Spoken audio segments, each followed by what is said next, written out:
Hi viewers, నేను doctor Srikanth, consultant psychiatrist, స్పందన hospital, Vijayawada. ఈ వీడియోలో నేను మీకు కన్వర్షన్ డిజార్డర్ లేదా డిసోసియేటివ్ డిజార్డర్ ఒక లక్షణాలు ఏంటి, దాన్ని ఎలా గుర్తించవచ్చో వివరిస్తాను. ఈ కన్వర్షన్ డిజార్డర్కి ఇంకో పేరు హిస్టీరియా అని కూడా ఉంటుంది. సో ఇందులో ముఖ్య లక్షణం ఏంటంటే ఎక్కువ పేషెంట్కి ఎక్కువ ఒత్తిడి అనేది లోనవుతుంటారు. ఆ ఒత్తిడి అనేది శారీరక లక్షణాలలాగా బయటపడుతుంటుంది. సో ముఖ్యంగా ఈ ఒత్తిడి ఎలాంటి ఒత్తిడి, ఎక్కడ వస్తుంది ఒత్తిడి అంటే జాబు పరంగా లేదా కుటుంబ పరంగా, ఆర్థిక పరంగా, చదువు పరంగా ఈ ఈ సందర్భాల్లో ఏంటంటే వాళ్ళు ఒత్తిడికి లోనయ్యి వాళ్ళలో శారీరక లక్షణాల్లాగా బయటపడుతుంది. ఉదాహరణకి ఒక చిన్న పిల్లవాడు, స్కూల్కి వెళ్ళే పిల్లవాడు, వాళ్ళు మార్కులు తక్కువ వచ్చినాయి, టీచర్ అరిచారు, లేదా ఇంట్లో పేరెంట్స్ ఏదైనా కోపడ్డారనుకోండి, వాళ్ళలో ఇలాంటి లక్షణాలు బయటపడవచ్చు. లేదా భార్యాభర్తలు ఉన్నారు, వాళ్ళు అరుచుకున్నారు, గొడవ పడ్డారు, భార్యకి ఏదైనా ఈ ఇబ్బందులు లాగా బయటపడవచ్చు.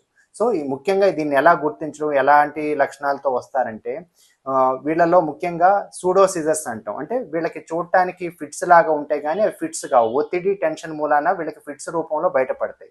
అవి ఎలా ఉంటాయి అంటే ఫిట్స్ లాగే ఉంటాయి కానీ ఎక్కువ టైం ఉంటుంది. అంటే మామూలుగా ఫిట్స్ అనేది 1 నిమిషం 2 నిమిషాలు ఉండే, వీళ్ళకి చాలాసేపు ఉండటం, కాస్త జనం ఎక్కువ ఉన్నప్పుడు ఎక్కువసార్లు రావటం, వీళ్ళకి ఏంటంటే నిద్రలో ఉండవు.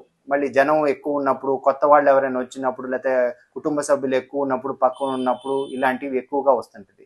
నిద్రలో రాకుండా ఉంటుంది. సాధారణంగా ఇలాంటి ఇబ్బంది వచ్చినప్పుడు, ఫిట్స్ వచ్చినప్పుడు వాళ్ళకి ఏంటంటే మామూలుగా జనరల్గా ఫిట్స్లో మనం నాలుగు ఖర్చుకుంటాం, నోటి నుండి నొరగ రావటం, బట్టల్లో ఆ ఫిట్స్ వచ్చినప్పుడు యూరిన్ పాస్ చేయటం, ఇలాంటిది ఇందులో మనం చూడం. సో ఇవి ఏంటంటే ముఖ్యంగా ఒత్తిడి ఎక్కువైనప్పుడు, ఒత్తిడి పడినప్పుడు వెంటనే ఆ లక్షణాలు బయటపడుతుంటాయి. కొంతమందికి ఏంటంటే పెరాలసిస్ లాగా పరీక్షలు అన్నీ బాగానే ఉంటాయి కానీ వాళ్ళకి చేయికాలు బలహీనతలా రావటం, అలాంటి లక్షణాలతో ప్రజెంట్ అవ్వచ్చు. లేదా కొంతమందికి ఏంటంటే సడన్గా ఏదైనా అరుచుకున్నారు, గొడవ పడినాక వాళ్ళు మాట పడిపోవడం లాంటిది చూడవచ్చు. ఇంకొంతమందికి ఏంటంటే ఆయాసం, ఎగశ్వాస, ఊపిరి అందనట్టుగా ఉండటం, ఎగశ్వాస లాంటిది రావటం ఇలాంటివి చూడవచ్చు. లేదా కొంతమంది కళ్ళు తిరిగి పడిపోయి స్పృహ లేకుండా ఉంటారు. సో ఇలాంటి లక్షణాలతో మనకు బయటపడవచ్చు. సో ఈ లక్షణాలు ఎక్కడైతే ఉన్నాయో వాళ్ళు సంబంధించిన డాక్టర్ దగ్గరికి వెళ్ళినప్పుడు వాళ్ళు అన్ని పరీక్షలు చేస్తారు. పరీక్షలన్నీ కూడా నార్మల్గానే ఉంటాయి, ఎక్కడ ఏ లోపం ఉండదు. కానీ మాట్లాడినట్లయితే పేషెంట్ వాళ్ళ తాలూకు వాళ్ళతో మాట్లాడినట్లయితే వాళ్ళు కొంత ఒత్తిడికి లోనైనప్పుడు ఇలాంటివి బయటపడినట్టు మనం చూస్తుంటాం. సాధారణంగా ఇది మగవాళ్ళు ఆడవాళ్ళు ఇద్దరిలో ఉంటుంది.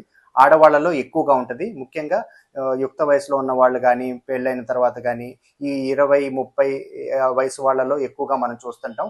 యూజువల్గా వాళ్ళలో సహజంగా ఉండదు. ఒకవేళ వాళ్ళలో ఉన్నట్టయితే బ్రెయిన్ పరంగా ఏదైనా ఇబ్బంది ఉందా లేదా అనేది ముందు నిర్ధారించుకోవాలి. ముఖ్యంగా చిన్న వయసు వాళ్ళలో ఎక్కువగా మనం చూస్తుంటాం.